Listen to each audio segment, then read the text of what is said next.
Welcome on back, everyone. I built a little house here for the Botania stuff. I've also transferred all of my Botania flowers into here. No longer gonna be bothering with the pouch. Anyways, I have a mana spreader set up over here to shoot mana into this here splitter, which will then split the mana up into the four nearby pools. And then I got that spreader set up on top of that one to then feed mana into this here altar. Now, just to show off, you can make several different mana items by chucking them into a mana pool that has enough mana. Things like you throw in like dyes or sugar to make dust, or you can do strings or ender pearls. Now, what I'm making here is a fire rune, which will be used to make an item that I have in the pedestal over here. To use the altar, you need to have it powered with mana, so that's what's going on right there. And while waiting for that to charge up, let's chuck a seed in here. And now I have a Gormari Lily, what I'll just be addressing as Gorma Lilies. And there's quite an intensive crafting process, all revolving around using the runic altar. And given how you have to wait for it to charge up with mana between each crafting step, do forgive me if I just kind of skip over that. Now, to make runes, you gotta put a living rock in it and then smack it with a wand, and there you go. Side note, runes that are used to craft aren't consumed. Wish I knew that before I went and built a whole bunch of them. Now, as to why I only have so little Gorma lilies here, is that there is a extremely large downside to using them, at least in the way that I wanted to use them. Also, going through that crafting process 8 times 12, yeah. So the way these work is, you throw food at them and they'll eat it. What if you throw the same food? Right, got a little slower. Even slower. What if you throw the whole stack at once? Yeah. So here are the two big downsides. The fact that it was eating slower wasn't just like a cosmetic thing. Not only do they actually consume the food slower, but they also produce less mana out of it. And then that also has this compounding issue where because it eats slower, it takes longer to eat the food, which means that any extra food that gets thrown, that whole stack that I threw on there at the end, completely wasted. If a Gorma Lily is in the process of eating, it'll still consume the item, just won't give you any mana for it. So if you look on the sides here, you'll notice pretty much no food drops because they're getting consumed by the Gorma Lilies, even though they're not actively producing mana from the extra foods being dropped. That kind of sucks. Unlike all the Endoflames I got here, which will happily wait until it's able to burn more of the coal. So yeah, Gorma Lilies didn't quite work out. There is supposed to be an upside thing where if you feed it different types of food, it gets like multipliers to mana generation, but eh. So here, I want to move my nether portal.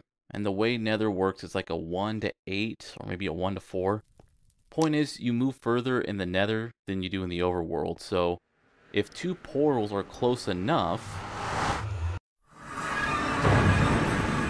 there we go, it's the exact same portal. So I don't have to travel all the way to the other portal to get here. I can just do it from the convenience of my own basement.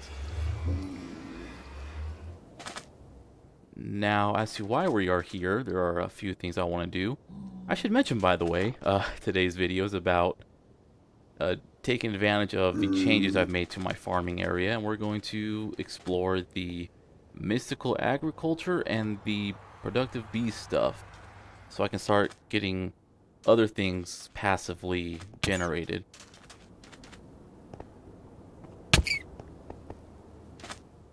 Now here is a sizable chunk of lava. This is what I've been looking for. And hey, I know that sound.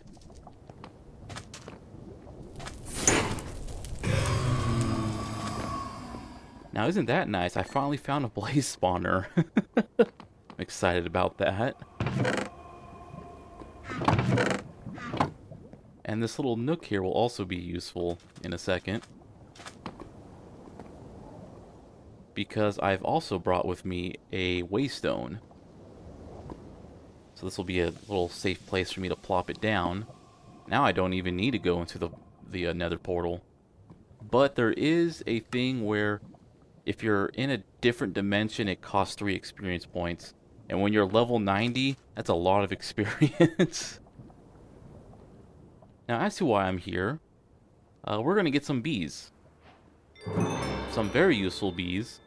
And they require these different types of nests, which you make by combining varying levels of swords with a block.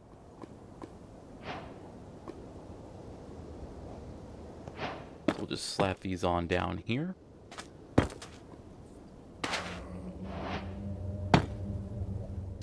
And then to have them start generating a bee, you gotta throw a bee treat in there. Or a honey treat. And then it takes quite a lot of time, honestly. I think maybe 10-15 minutes. So while I'm waiting for those to generate, I'll just start building stuff. Build a nice little safe area here, as I have future plans for here. Now the bees are up. I also put down a glowstone nest off screen, I forgot about it. But yeah, all kinds of different bees. Gold bees, crystalline bees, ghost bees, magmatic bees. And then I just gotta wait a little bit longer for this glowstone to go on through. Now I could just throw additional treats in there if I want more bees, but honestly, no real reason to start getting a whole bunch of them quite yet. Not until I start properly breeding them and getting their genetics going. I mean, for the most part, these bees are for breeding purposes. Well, I can't even really say most. A few of these are just for breeding. They don't generate their own resources. But like the crystalline bees do generate nether quartz. And they are very useful for breeding purposes. As you see here, we can get them for... They generate quartz, and they need a quartz block to like harvest from. And these guys are useful for breeding purposes. They have a whole bunch of different types you can make. In particular, I want to get an iron bee, because iron is one of the more pain in the ass things to find, because they don't generate in gigantic clusters like every other ore in this pack does.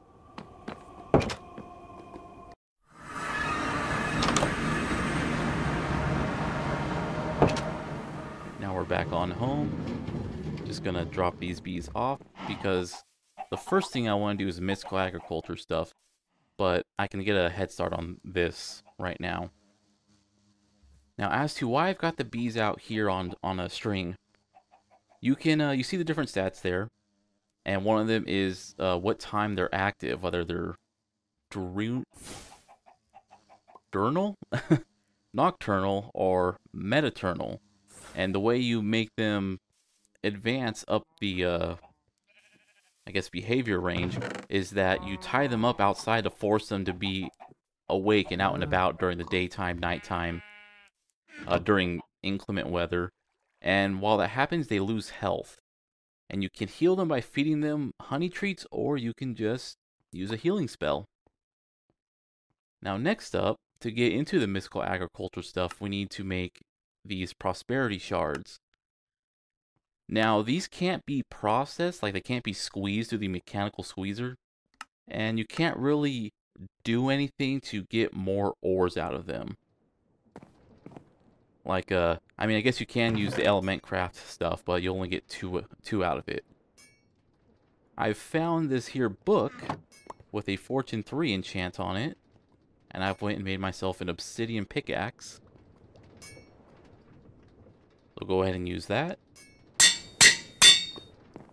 And then, let's see what we can get on this thing. I'm mostly looking for sockets.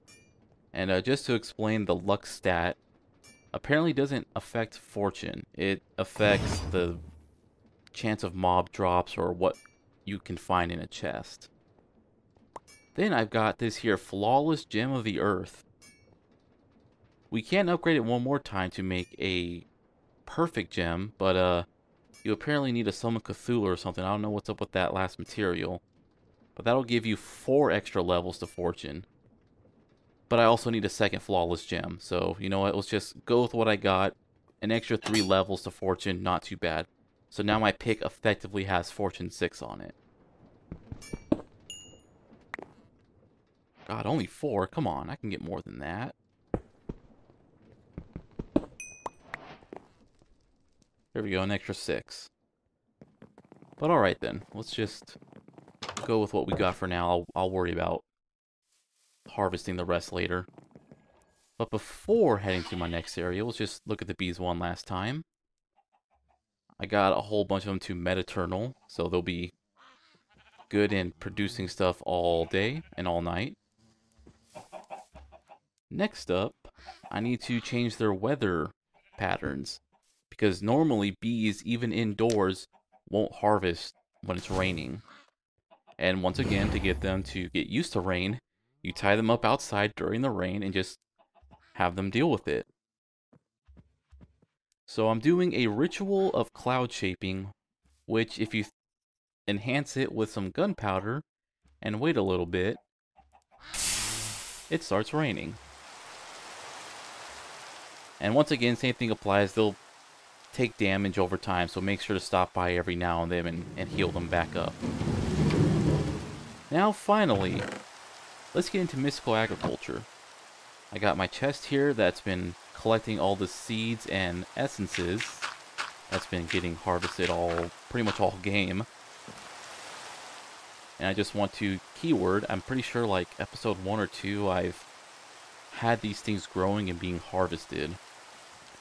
Provided I didn't go hard on the harvesting, but just keep that in mind. And then to actually create the seeds used in this, we'll need an infusion altar as well as a bunch of pedestals. Those just need some gold, red wool, and stone. And we'll also need a lever.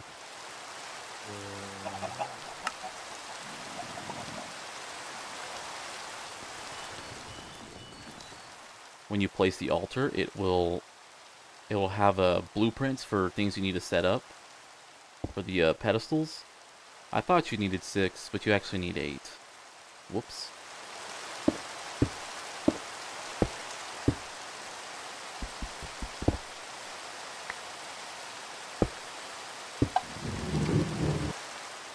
Alright, now that we have all 8 of them here, we can start crafting some seeds.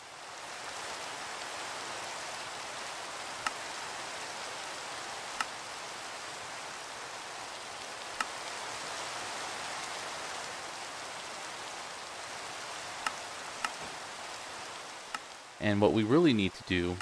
Oh, wait, sorry. I'm not making the seeds yet. I need to make these... I need to progress up the ranks of the different essences. Because there is a kind of a pain in the ass part here at the start. So we'll need to start making a certain gem which will let us upgrade through the different tiers of essences. And we'll need to make some prosperity items, which are things like diamonds and prosperity ores.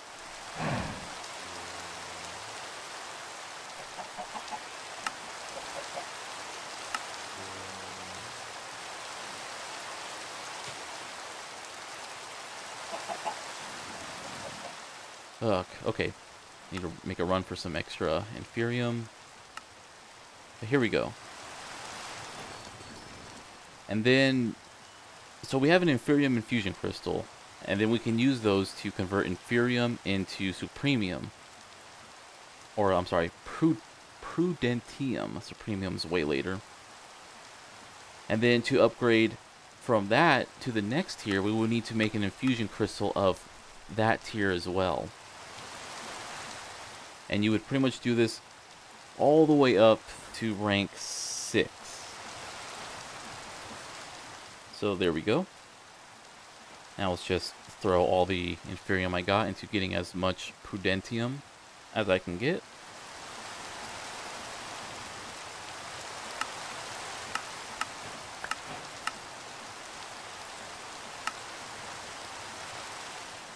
And there's also, besides just needing these essences to craft the different seeds, you also need to use them on farmland.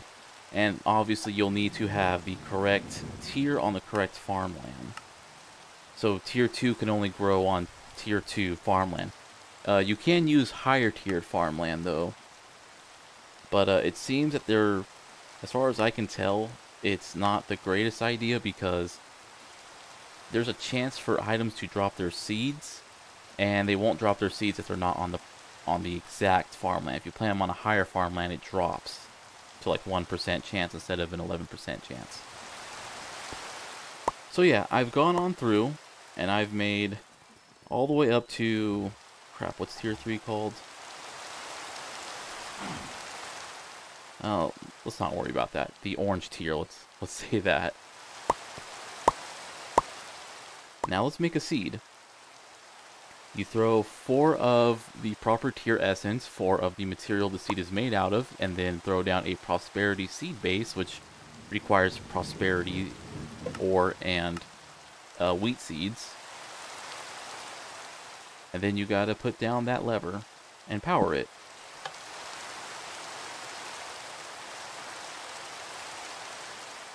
And there we go, we can make iron. Then I realized something.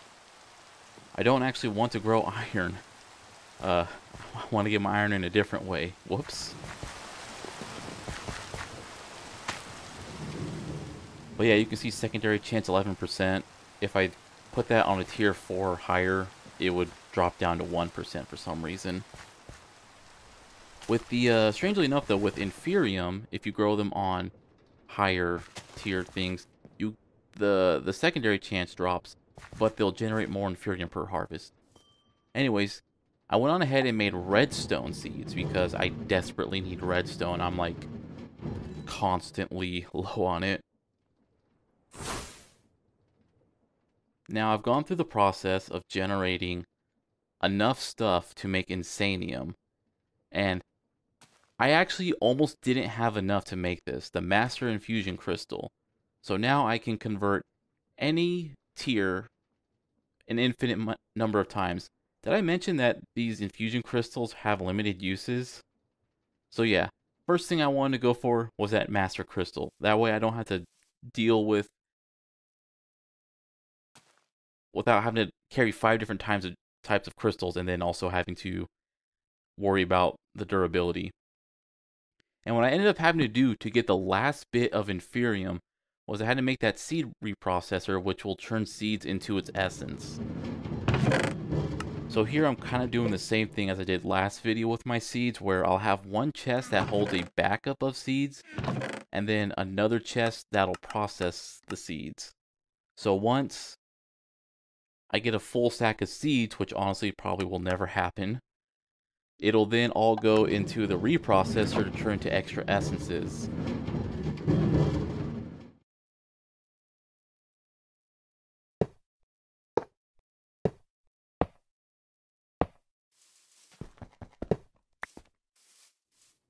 There we go. And now I've got 2 new drawers to show off here.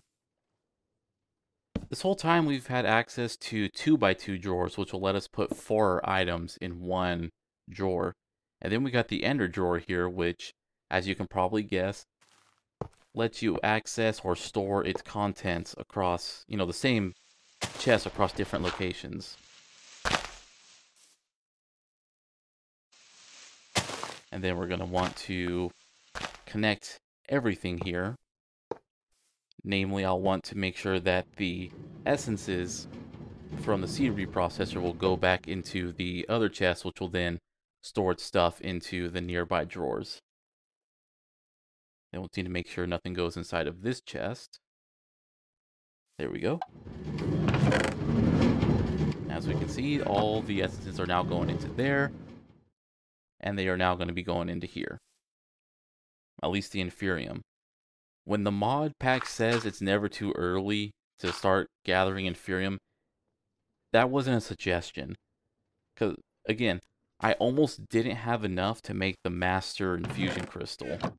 Even after all this time of having stuff constantly harvested, as well as any mob drops, and any Inferium ore I found, I mined with my Fortune 6 pick to get as much Inferium as I could. And I still almost didn't. I still had to rely on reprocessing seeds to be able to get to get that crystal.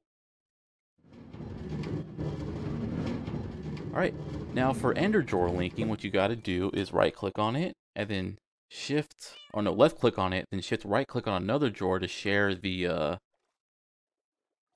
frequency. And then you also have to make sure the chest is empty to link it up to the storage controller. So now I have an ender chest, or an ender drawer over here at the main storage hub, so I can access the Inferium from my crafting thing. And we've got the thing over here to take in the Inferium that gets generated here.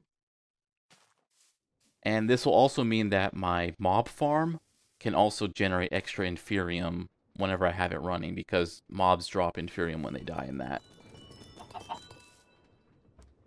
Next up, there's some things that aren't really important in the short term, but I'll definitely need them, like, to make all the mod star stuff.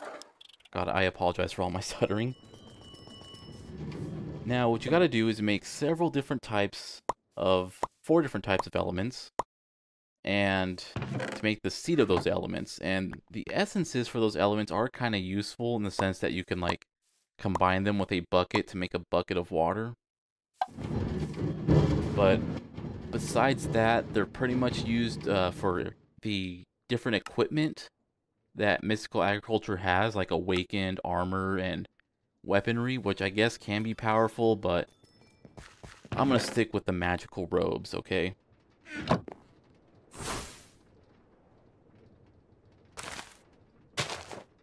And just showing off here how to make the seeds. Just like to note that I had that drawer with over 2,000 Inferium in that spot previously, and that still wasn't enough Inferium. But alright, I have one of each element in there, and all the elements are going into that 2x2 drawer for future storage. Here, I have different types of essences waiting. I got redstone, quartz, lapis, and brass. Here, I've got an RF Tools Crafter, the tier 3 one. To make the different tiers, first you need a machine frame, and then crafting grids and redstone torches. And then you just make 2 additional, or not even that, sorry. Then you just use more grids and red torches to make up to tier 3. And tier 3 can hold, I believe, 8 crafting slots. So yeah, this thing will automatically take all the essences that drop and then craft them into the finished material. This way, you know, I'm not just having essences get dropped off in the refined source system, and I have to manually craft everything together. Now what I'm using here is a counting filter from Laser.io, and you can drag and drop the stuff in there, and then left click or right click to add or subtract how many of the items should be going into the drawer. Thing is though, I kind of messed up here. I did it the wrong way. So instead of waiting until there's 8 to put into the system, it'll just continuously put stuff in the system until there is 8, and then it'll stop. But I didn't have to worry about sorting this out to make sure there's only 8, because the RF Crafters has a decently sized inventory in itself. And then I have everything get extracted out and put into that nearby chest. Let's increase the transfer amount so everything gets done a little bit quicker, instead of having everything be taken out one at a time. As you can see here, the laser is not outpacing how quickly the crafter is crafting up those quartz. And there we go, it's taking out 8 at a time, which seems to be the highest. There are items that'll let you upgrade the cards to take more than that, but that's fine. So now we have automated lapis, quartz, brass, as well as redstone coming in. So we'll just put down some item pipes here to bring it all into the train, have everything get taken all at once. Beautiful. Now, as for why I didn't go with the iron is because I need to be kind of picky here. But for the most part, I want to farm stuff that, like the rarer stuff, like diamonds and alloyed metals. But let's leave that for now. Let's check out the new apiary that I've been building while I wait for all the plants to grow. So here I've got some bees set up, because I'm going to breed them here in a second. And we've got our hives, advanced hives, as well as an expansion box set up on top of one of them. Now take a look at the weather tolerance on that. It says a weather tolerance of none. Here I've got a gene sample for rain. Combine those two with the honey treat. Feed it to a bee, and there you go. Now this bee will be able to handle being in the rain. And then likewise, that one already had that trait. I'll show how to get genes here in a second, but that's why I wanted to wait before getting a whole bunch of bees. Now, to breed bees, you gotta use flowers, and thankfully the Botania flowers will count. Since I'm getting so many of those coming in passively, may as well use them.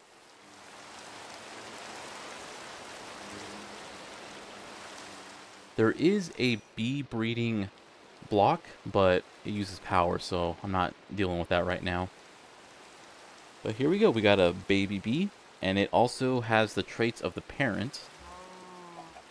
And since both parents have the same traits, or yeah, it'll have exactly the same ones. So any future bee I make will have high productivity, rain, mediternal, etc. Now, as for making gene samples, first I'm going to craft off some ethereal glass. It is a very useful block where the player will be able to walk through it, but mobs cannot. This includes the bees. And that's because I want to make sure that bees cannot escape what I've got going on right here.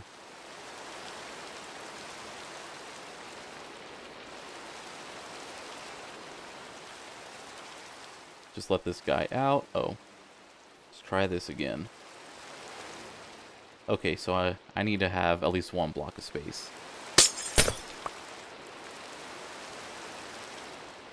Come on, get in there. And then you smash it. I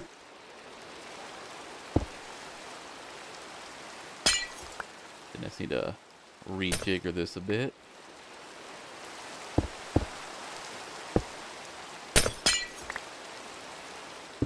There we go, now the bee can't fly out. Now you take the material that's been dropped from the bee. By the way, that object back there is called a bottler, and you need to have bottles inside of it to be able to collect bee genetics.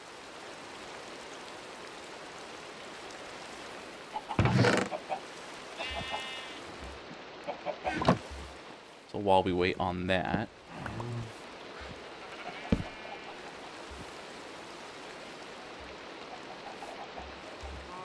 I've got a redstone bee already made. Now here's all the different genes that you got on it. You get all the genes, and each gene has a percentage sample. And that percentage is how much of a percent it'll transfer that gene on over to a bee that is fed a treat with it. But then you could put things in this here gene indexer, power it on, and it'll combine the same genes together until it gets 100%. So you just smash a whole bunch of bees until you get 100% genes of the best genes, I guess, and feed them treats until you get breeding bees that will have the perfect stats. Now, along with our redstone seeds, I'm making redstone bees so I can get more redstone because, again, constant shortage. Bee combs also drop wax, which are flammable, so I'll just have them being brought on over here and dropped in to generate source and mana.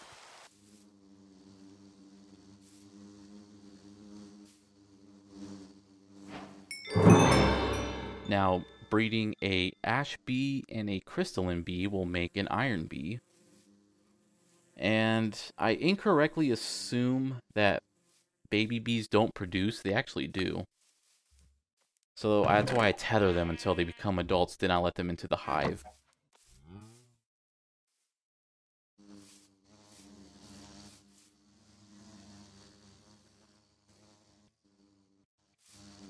Unfortunately, I tried to breed these two, but when a bee is inside of a cage, it doesn't reset its breeding timer, so I had to hold off on that.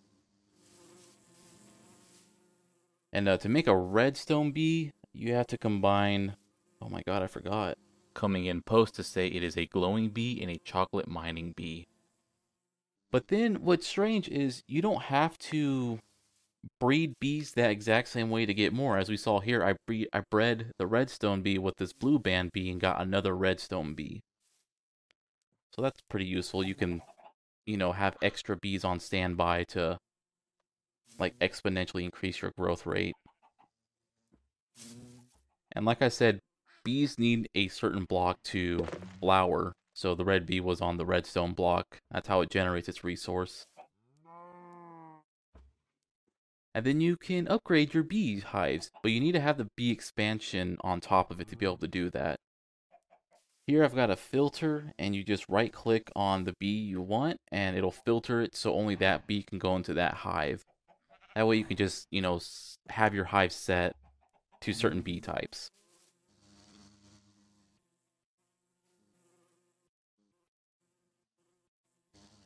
And then I've got a starbuncle here to take the combs out of the hives and put them into a powered centrifuge.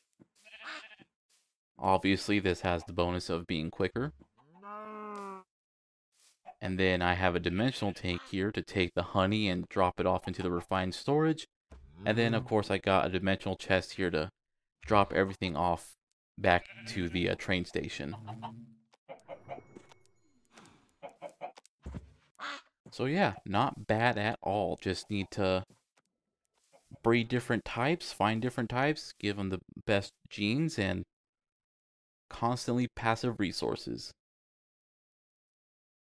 And then I want to show this off real quick. I don't use it yet, but there's a simulator upgrade which will be very useful because the bees don't leave the hive. But you need to have their flowering block right in front of the beehive. So that's why you would want to stick them one type of bee to each hive. There is an item that'll let you put 3 items in it for bee feeding or bee flowering, but 5 of each is just better, I think.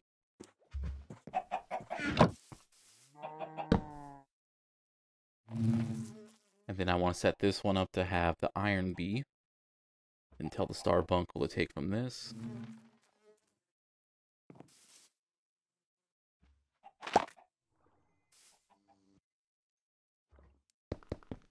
And as an aside, you can put bottles inside of the beehive nest to harvest the honey. Because on top of the combs, they just generate extra honey, I guess. And you could put a bottle that'll get the honey as well as an extra honeycomb. But the starbuncle bugs out when I do that. Now, as to why I want specifically iron combs and not harvest it from the mystical ag is because they drop raw iron, which means you can process it.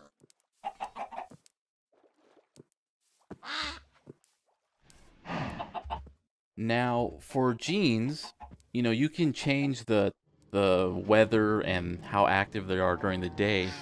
But if you want to increase their productivity, high is usually the highest you can find. But the best bee productivity trait is very high. And to get those, we're going to need to make this item here. Oh god, this is ridiculous.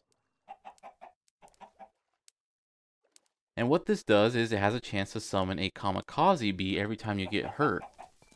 So I've made myself a spell here that is set to damage me and then heal me shortly after.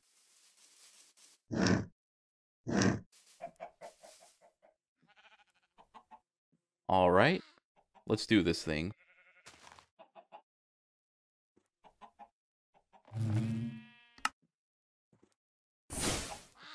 Why did I not get hurt? Why am I not taking any damage? Let's get rid of the dampen effect. No, that's still not hurting me. Let's remove all of my armor. Okay, is it the healing effect?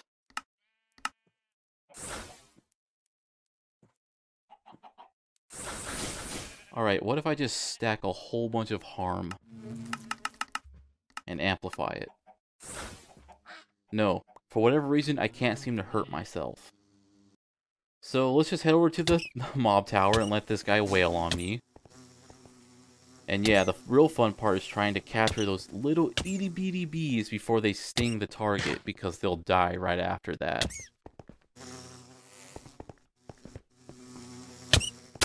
Like that.